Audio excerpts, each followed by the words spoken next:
इंसानों पर बहुत भक्तों पर हो जाती हैं, लेकिन जब तक उसको ये पाप नाशक औषधि नहीं मिलेगी वो पाप उसके ज्यों के त्यों रखे रहेंगे। तो कबीर परमात्मा दयालु हैं, उनको ये मालूम है कि ये बच्चे काल से भ्रमित ये ऐसी गलतियां कर रहे हैं। वो दयालु हैं। जैसे पुण्यात्मा, जब तक आपको ज्ञान नहीं होता और आपने जो भी गलती कर दी वो अक्षम्य है, माफ करने योग्य है, और अब ज्ञान होने के बाद बकवाद करोगे तो फिर आपको अक्षमा नहीं होगी। जैसे बच्चा अबोध होता है, छोटा सा बालक होता है, पालने में झूल रहा है और उसने टट्टी पेशाब दोनों कर दिए और सब कपड़े भी खराब कर लिए, हाथ पैर भी ऐसे खराब कर लिए।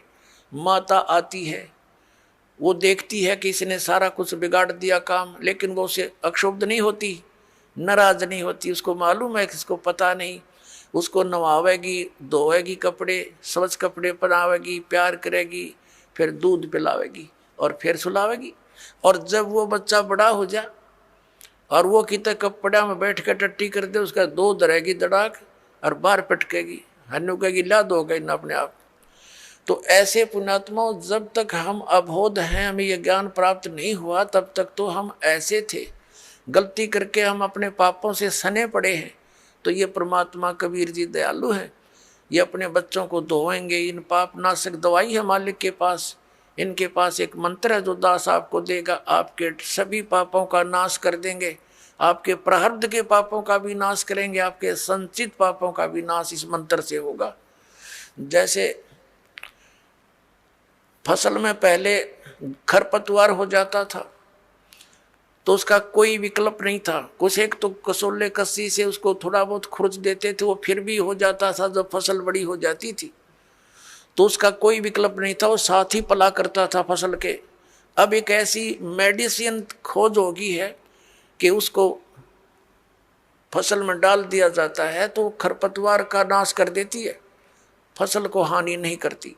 इसी प्रकार ये मटेरियल यानी ये केमिकल और ये साल्ट पहले विद्यमान थे लेकिन खोज नहीं थी। इसी प्रकार ये मंत्र परमात्मा ने पहले ही हमारे सदग्रंथों में विद्यमान कर रखे थे, ये हाथ नहीं लगे थे। अब इसकी खोज होगी, इस दास के पास उपलब्ध है, और इसे सब पाप नाश हो जाएंगे और आपके पुण्य शेष रह जाएंगे।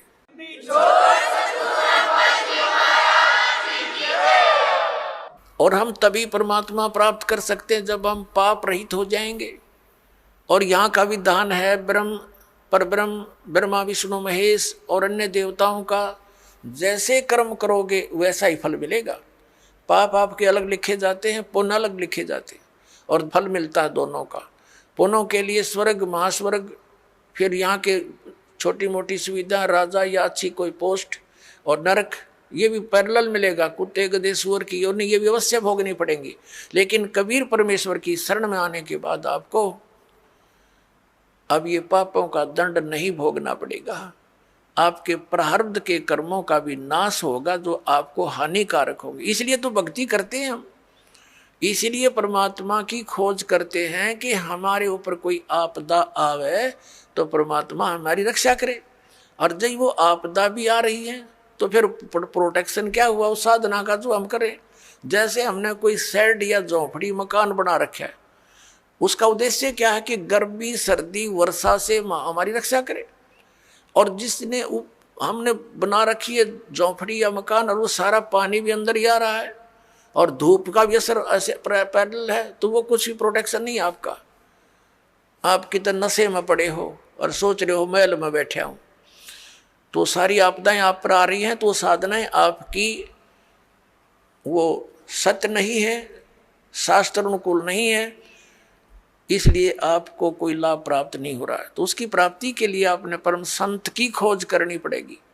और इन्हीं मंत्रों और साधनाओं को जो दास देता है, अन्य कोई व्यक्ति देवेगा, उससे कोई लाभ आपको प्राप्त नहीं होगा, क्योंकि अनअधिकारी से कोई भी कार्य सफल नहीं होता। जैसे एक सिंपल सी बात है, आप जी पासपोर्ट बनवाते हैं विदेश जाने के लिए, यदि वो डुप्लीकेट बना दिया जाता है तो आप भी दोषी और बनाने वाला भी अपराधी, दोनों को सजा मिलेगी।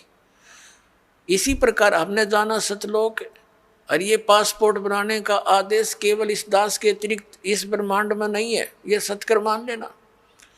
और इसके अतिरिक्त जो भी कोई नाम दान साधना दे रहा है वो शास्त्र विदिता का मनमाना आचरण है उनका, और वो डुप्लीकेट नाम दे रहे हैं, उनसे कोई लाभ आपको नहीं होना। और इन मंत्रों को भी यदि इस दास से कोई प्राप्त कर चुका है और वो दुष्ट आत्मा स्वयंभू संत बनकर उनको आगे दान कर भी रहा तो डुप्लीकेट पासपोर्ट बना रहा वो, उससे भी आपने बचना है।